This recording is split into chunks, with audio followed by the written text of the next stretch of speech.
पीर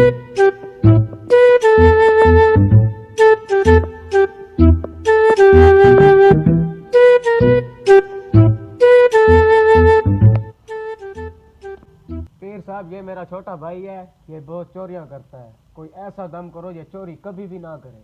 बच्चे फिक्र ना कर, ऐसा दम करूंगा ये दोबारा चोरी नहीं करेगा।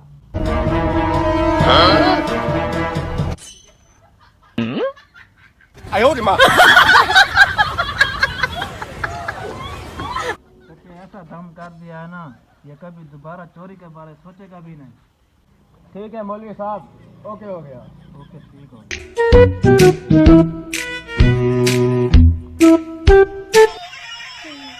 किसकी कॉल आ रही है? पीर साहब की कॉल आ रही है। और किसकी? पीर साहब की कॉल तुम्हारे पास क्यों आ रही है?